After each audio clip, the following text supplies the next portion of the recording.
What's going on, guys? We are back with a brand new YouTube video, and it's a highly requested one. And it's about what I would do if I had to start from scratch today and I had no money, I had no connections, no investors, no network, but I kept all of the knowledge that I've got to get me to £10,000 a month in property as soon as possible. So that is the magic figure. Everyone wants £10,000 a month. So I'm going to tell you literally how to build a business that gets there as soon as possible. But first of all, who am I? My name's Aston. If you don't know me, I went to the University of Leeds to study geography, the most pointless degree in the world, I know. I left university and I wanted something a little bit more. So I started deal sourcing, and we did insanely well deal sourcing. We then scaled up. We raised £11 million worth of private capital, which I'm very proud of. I've used none of my own money, and as a result, we've built a £6.5 million property portfolio, which is insane. The current gross rent is about 65k a month. Net rent is about 42k a month. Again, if you would have said 5 years ago, this is where we'd be, I wouldn't have believed you. But it is possible. These things are possible. I own the UK's most exclusive property network. We educate people. I act as a business partner, one-to-one support. We have the best events in the industry, hands down. We went to the races. We've been to the Belfry to play golf. It's an unbelievable group of people that I'm very, very proud of. But that's also what I do. And then I also have a software company. This is me on Instagram. I have loads of different things on there, loads of free value, free education. So go check me out, give me a follow. And this is a little bit of proof because the property game is just full of sharks. It's full of people that are talking crap. So one of my companies, Melbourne Limited, this is the report from our portfolio. So cash received from tenants in June 25 was £65,922. We take off some fees, so management, support work stuff, some maintenance, some debts, some responsive repairs. And this is our net payment down here to Melbourne, £42,581 in June 2025, which is pretty cool. This is an overview of my portfolio. Let me just get my face out of the way. I've blurred the addresses out so you don't all go and stalk the tenants. But the purchase prices, you can see down there, we bought them. So we bought 26 of these for just over £2 million. We've done over 50 HMOs. We sold half of them overseas into Hong Kong, UAE, America, down into London. Really good deals. We spent just under £1 million on refurb, which you can see at the bottom here, and a total investment of £3.24 million. So we did all of this in the space of 12 months, by the way, which sounds crazy. But we actually did. You can go back and see it all on my Instagram. For those that don't know, obviously I mentioned Melbourne. We named our company Melbourne because we bought a house on Melbourne Street. Go on my company's house. This is Melbourne 1, Melbourne Limited. I've got Melbourne 2, Melbourne 3, AFPI Homes, AF Investments, all of these different companies. Go check me out on Company's House. Go and do it. You can clearly see here fixed assets in this company, 1.3 as of last year. So obviously it's grown. Same as this one as well. So why do I actually do these videos? There's a question a lot of people ask. So number one, I like sharing. I wish I had these videos when I started. Number two, open and transparent. I want you to join my property network. It's called the AFPI Network. Check it out on Instagram. You can see all of the results on there. And we essentially help people get started or scale into, a large property portfolio. We can help you build cash flow businesses, so deal sourcing companies and all of these different things. But essentially, we help people from newbies all the way up to pro footballers. We've worked with Premier League footballers. We've worked with some pretty famous people that you would know. Obviously, I'm not going to say who. And we're pretty good at it. I could have 100 client case studies on here right now, but to be honest, I just can't be asked to put them all on this slide deck. And if you go on my Instagram, they're all in the highlights section, so you can see them all there as well. But ultimately, if you don't care about number two and you just don't want to join my network, that's cool. At least you can take some value out of this video and think, he knows what he's talking about. He's actually an all right guy. So hopefully that makes sense. But in this webinar, I'm going to tell you the step-by-step guide of how I'd go from nothing, like literally nothing, to 10K a month in property. And some things in this webinar might offend people, but the goal is to just light that fire in your stomach and give you the belief that you can get here within a few months if you just put some work in. But before I start, one thing I need to tell you, and I tell everybody this, and it remains consistent throughout this whole webinar, is that you need to document everything, okay? And this is a massive regret of loads of successful entrepreneurs. When you look at, Ben Francis of Gymshark, he probably would have wished that he documented more of the early days, because one, it's cool for you to look back on, but also two, if you want to build a personal brand, which we'll get onto into this webinar, it's massively important. And I wish I documented a lot more as well. So what do I mean by document anything? Posting on Instagram, what is a BRR? No. Posting on Instagram, what is a good area to invest? No. When I say document everything, I mean absolutely everything, okay? So your daily tasks, your mistakes, your opinions, your wins, big wins, small wins, whatever they are, your meetings that you're having, the calls that you're having, absolutely everything.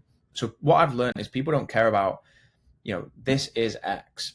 All they care about is, I did this and this happened. So they care about the how you did it rather than, wow, this is what I did. Like, they don't care about that stuff.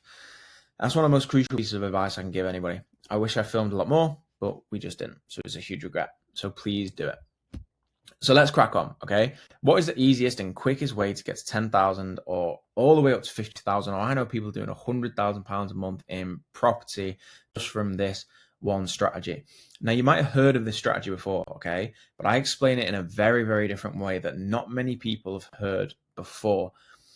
And I've put some really important stuff towards the end of the presentation on how to find investors. I've put some stuff you just will not have seen because people won't tell you without charging you tens of thousands of pounds to have it. So please just watch to the end. I can't stress how good this video is going to be and how much it's going to help you in your property journey. So stay to the end, drop a subscribe, comment, and all that jazz.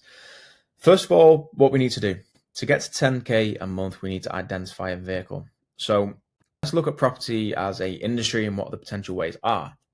We can build a portfolio. Sounds great. For me, this is, if you're at zero, this is more of like a wealth creation play. This is something that you do 6-12 months down the line when you're raising capital, or your cash flow company then becomes the capital that can invest. And ultimately, the wealth creation play becomes your cash flow vehicle down the line, like I showed you at the start with our portfolio making 40K a month. But for somebody with no capital, it's not the best way to hit 10K a month quickly, okay? Is it rent to rent? It could be. I actually don't mind the business model. I just don't think there's much substance to it. And I don't think you get the long-term benefits because you're not owning any assets. You're not developing extremely good relationships with people. So it's just not for me.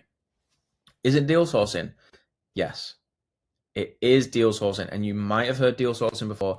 And if you have and you're about to click off the video, just don't, because the way I'll explain it is different to how anybody else will explain it, just because my brain is wired a little bit differently. So here's why. From day one, you build relationships with agents, okay? And you build relationships with investors. And the two biggest bottlenecks in a deal sourcing business are deals and investors. Now, deals are fairly easy to sort out that side of the equation, okay? You can go on Rightmove, Zoopla, all the softwares like Property Engine, PropFilter, auctions, social media, direct to vendor, sources, all of that sort of stuff. But investors are the most important aspect of your property business. And this is what a lot of people don't understand. They go chasing the deals and going on pointless viewings when they don't have investors. So I'm literally going to tell you how we can get investors. And without investors, you will sink. Okay. So 99% of your effort from the very, very start should be on attracting and finding investors. And the reason why is I'll give you an example of a deal that I did. A sourcer brought me a deal at 75K purchase price, and he was charging a 3K source fee. Okay. I took this deal and I sold it on to someone at 85K. So I made 10K gross profit minus some legal costs. I made 5K profit. So I made 5K off one WhatsApp message, like one string of WhatsApp messages. I made $5,000, and the deal sourcer made $3,000. Even if he made $5,000, okay, but he didn't make 3. Even if he made 5, he's had to go view 20 houses, build relationships with agents. He's had to spend money on petrol, on lunch, on all these different things. And there's obviously time costs and opportunity costs. So I make the same amount of money, if not more, than someone who doesn't have the investor just because I do. And that's the power of having the investors. But why else? If you need finance for a project, get investors. And just going back to my portfolio, the total cash that we used, like I said at the start, was 3.24 million. I was getting paid 25 grand a year at the time before going into property.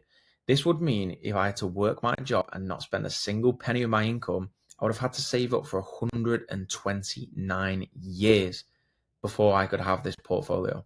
And we did it in 12 months. So because I had access to investors, which I'll show you how to get access to these investors, by the way, very soon, I saved myself 128 years of time, which is insane. And that should hit home on how important finding investors is. Because investors for property business is like a fucking tractor for a farmer. If a farmer doesn't have a tractor, he's fucked. It's as simple as that. Same with you. If you are a property business owner and you don't have a truckload of cash yourself and you don't have investors, you're fucked. It's as simple as that. Because when you've got investors, you've got the ability to sell deals and monetize opportunities. And then you've also got the ability to buy deals because you can raise finance from these investors as well. So the fastest way to 10K a month is deal sourcing. And the reason for that is we can get 2 deals sold at 5K a month and it's super easy. So how would I start? Number one, you need to niche down and figure out what type of deals you're going to sell. And then you need to find the investors to ultimately buy these deals off you and pay you a fee. But how do you know what deals to source? This is super important because it's a trap that a lot of people fall into. Deals that you can find in volume are the deals that you need to source.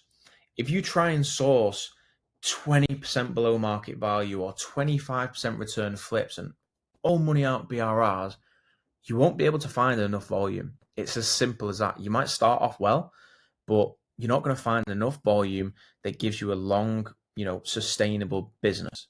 And it's going to be impossible for you to scale. The sourcer that makes the most money is the sourcer that has the most active investors with the lowest requirements. It's as simple as that. So if you've got 100 investors that want 8% yield buy-to-lets, or you've got 100 investors that want all money out BRRs, who's going to make the most money? It's obviously the person who's sourcing the buy-to-lets because their investors have the lowest requirement and they're the easiest deals to find. And it's massively scalable as a business. Whereas if you are taking on 20 projects a year and project management services and all of that jazz, yes, you might make decent money, but it's not scalable because you have to be there. You deal with more people and more people equals more problems. It's as simple as that. So if I had my time again, I would specialize in sourcing turnkey stock, performing social housing stock, and performing is the key word there, by the way. Not just any social housing stock, good quality social housing stock with good providers, good covenants in place, and also deals that other people can find for you. Because if you have simple deals that other people can find for you, then you can almost sit on your laptop at home, finding the investors and then sharing the source fee, but you can do twice as many deals because you're not out there finding the deals yourself. And then you need to specifically target investors who want this type of stock. And it's the biggest mistake I see new deal sources make. They promise the world, they say they can find the best deals, but ultimately it absolutely kills you in the long run. So once you've decided which deals you're going to source, you obviously need to find them. And the best way to find them is direct to vendor. Again, people have been talking about going posting letters and all this stuff, but nobody actually does it. And the people that I know that do it are extremely successful in property, like multi-million pound portfolios, millions of pounds in the bank because they actually put this work in. So what I'd do, I'd pack letters up all week long, and every Sunday morning I'd go out and I'd deliver thousands of letters every single week. And the reason I say this is because this is what we did. This is me. This is a picture of me wearing a Bear Grylls jacket about 5 years ago, literally looking 5 years younger, I must say. I'm very, very skinny.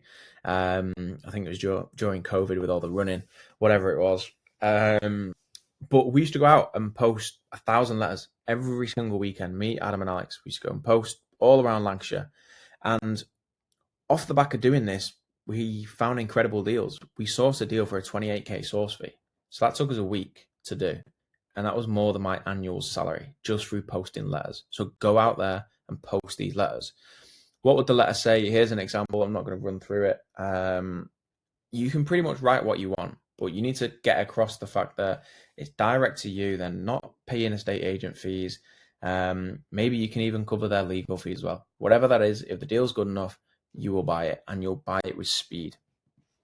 And I can guarantee you that if you packed and delivered letters for 40 hours a week, you will make a minimum of 10 grand a month. Like genuinely, absolute bare minimum. And I'm not telling you something that's like a golden egg or golden nugget, whatever they say over here. This is simple stuff, but people aren't willing to put the work in. And the reason why you'll make that much money is because you've got options. You can back to back to an investor.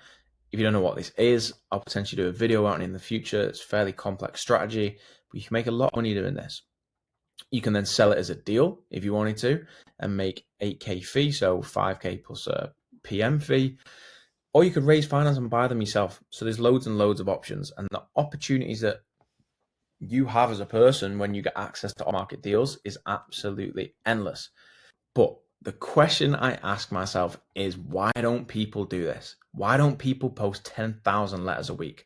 It's because it's not glamorous, okay? It's not what you see on Instagram, but it fucking works.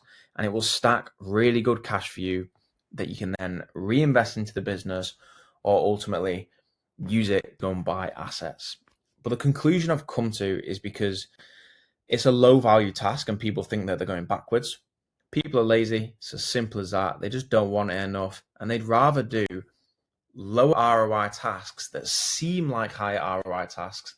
For example, go into events or pointless viewings with no end goal. Okay. And when I say go to events, I'm talking about going to events every single week where you're meeting the same people and doing nothing fun. Like, these events are pointless in my opinion. I've never met an investor at an event. I've never done deals at these little events that are in, I don't even know, these weird events that you probably see in the property industry. Okay. And if that is the reason, then that's fine, but don't complain about not making progress if you aren't willing to do whatever it takes. And you know, Elon Musk, when he bought Twitter, he slept in the office for weeks on weeks on weeks. It's because he was willing to do whatever it takes to win. And you need to do exactly the same. So that's deals boxed off. And to be honest, they're the part that just flows when you're in the property game. But the real money is made when you can find investors to either buy the deals off you or fund them. Okay. So where do we find investors? So we build a personal brand, we can run ads, or we can use LinkedIn. And this is 3 out of the 10 acquisition systems that I use under my umbrella, you know, the acquisition flywheel that we teach in the AFPR network. So this is 3 of the systems, and I'm actually going to give you a little bit of source here.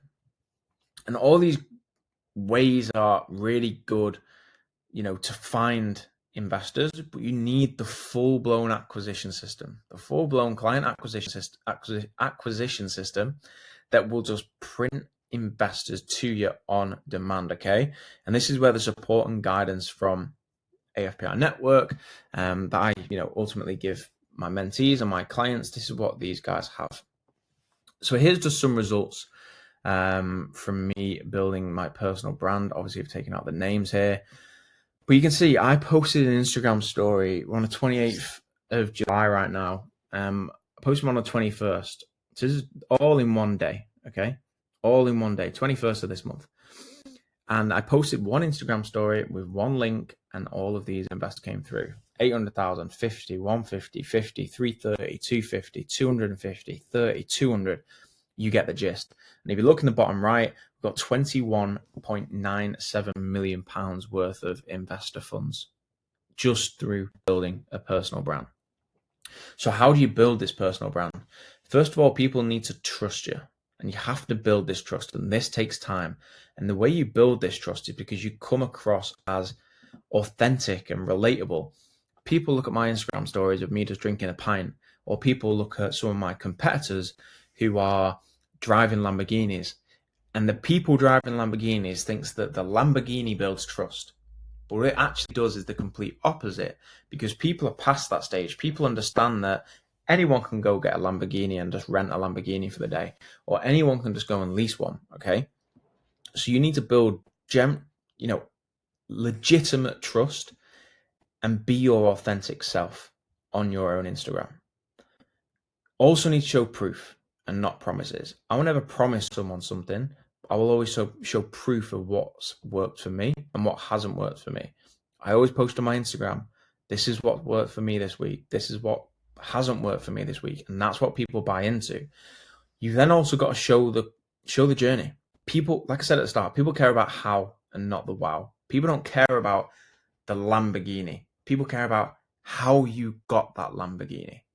People don't care about the HMO that I bought. People care about how I got it.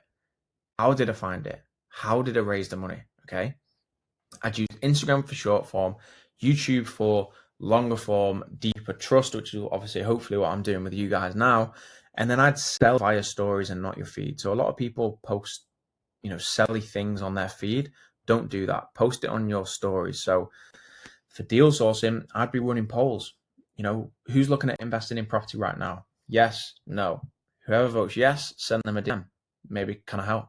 You're driving engagement in your stories that then can translate into an investor, into a bespoke client, and then into money for you. You can then also run ads. So this is a little bit of source that not many people will tell you. But ultimately, you can create Facebook and Instagram ads. And these are great ways to just get straight in front of your target audience if you can't be asked waiting for organic takeoff. So I'd create 5 Facebook or Meta ads, and I would then utilize ads library. So you can just type in Meta ads library and you can see what ads competitors are running, which is insane. I can see any ad that any company in the entire world is running when I go on ads library. So you can understand if somebody's putting money behind this ad, the messaging must be working. Okay, it must be bringing in leads. So have a look at what they're doing and then not copy it, but take inspiration from it. I'd say each of these 5 live at £10 a day each, so £50 a day. I'd run it for 10 days, spend 500 quid. Okay, I'd rather put £500 behind ads than go and spend it on some random thing that you're probably going to go buy at the weekend. I'd then figure out which ones are working well. I'd then turn off the low performing ones and then redirect that spend into the ones that are working well. So double down on the ones that are getting traction. I'd send them to a type form. So a type form is literally just a form where it's free to use, I think.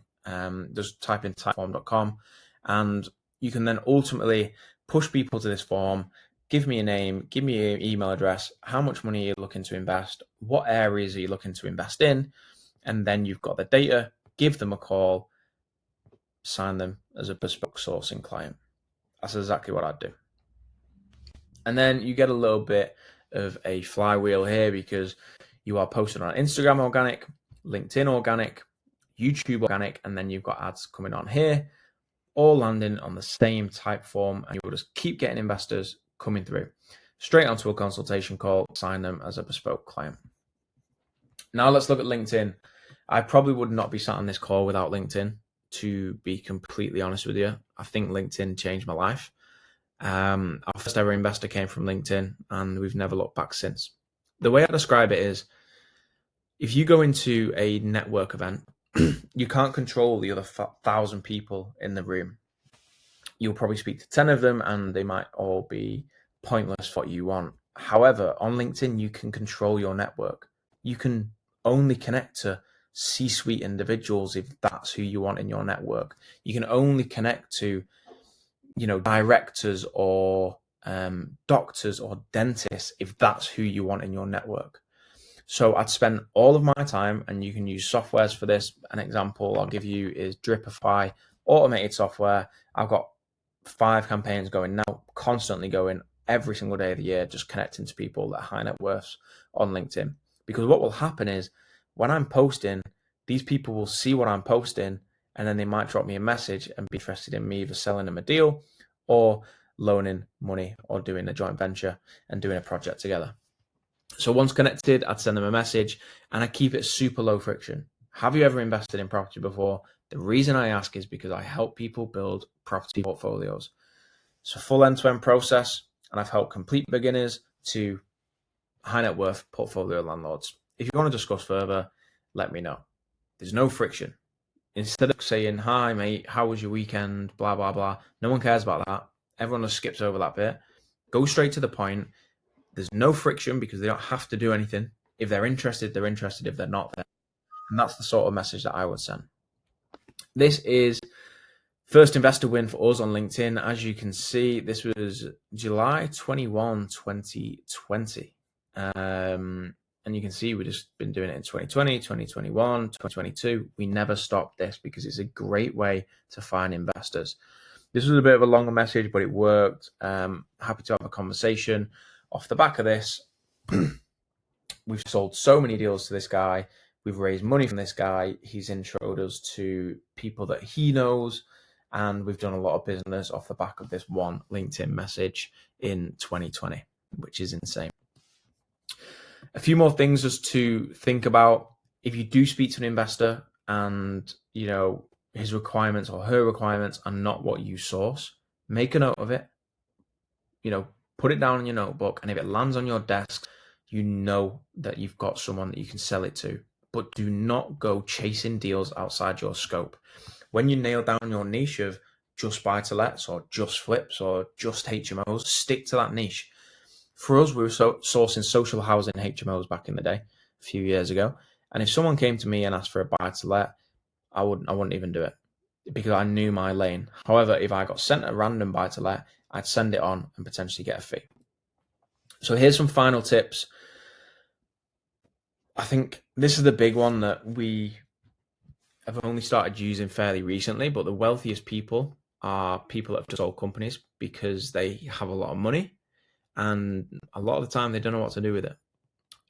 So when they exit, they get a lot of PR, local newspapers, news articles, all these different things. You can go and see who sold a company. You can go find them on LinkedIn. You can message them, congratulations, blah, blah, blah, all of that stuff. Then invite them for a coffee. Go and explain how you may be able to help them.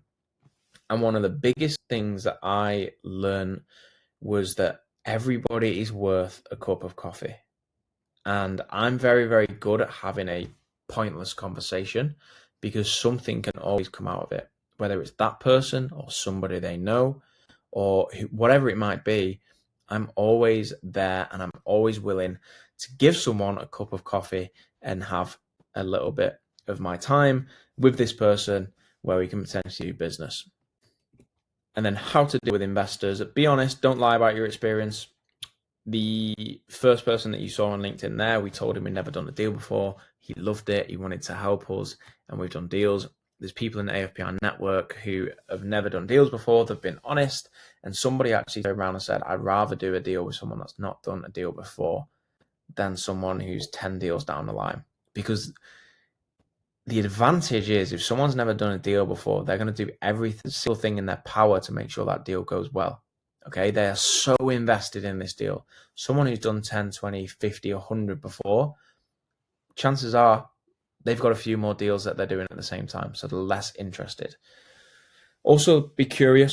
So when you're speaking to them, ask them about their life, how they made the money, why they're looking to invest, and control that conversation. Ask. Just find out as much as you possibly can about them. Find common ground. Obviously, building a rapport is just a natural thing you need to do in sales. And also know your shit. Like, if you're trying to speak to an investor about a topic and you're nervous about them potentially asking a question, it's just because you don't know your shit. And it's so obvious when someone knows what they're talking about and then someone doesn't know what they're talking about. And this will ultimately shine through in whichever way that is. And if you struggle with a question that someone asks, just note it down.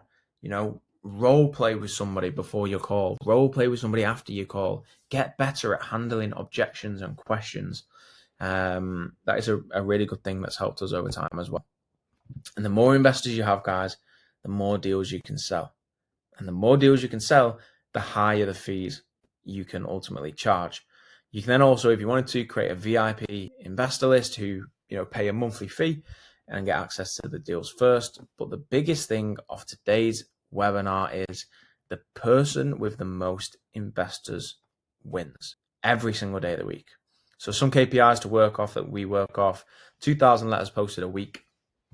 Get the ads filmed and live within the next 2 weeks. Weekly ad performance, check it, increase the spend, decrease the spend, turn ads off, increase spend on the ones that are working, minimum 20 new investor calls a month, 1 estate agent chat per week, and 2 bespoke clients signed up per calendar month. And these KPIs will get you to 10K a month, easy. And the last thing from me, it's not easy, but it's possible. It's hard being poor, it's hard being rich. It's hard being fat, it's hard being in shape. Life is ultimately hard, guys. Business is hard. Fucking property businesses, deal sourcing companies, they're not easy. They are hard, but it's worth every single bit of effort that you put in, like, honestly. And if you're on this call, I genuinely have every bit of faith in you. That's why you're watching this video. So let's get cooking. Let's get to work. If you need any help, drop me a DM on Instagram. Let's go.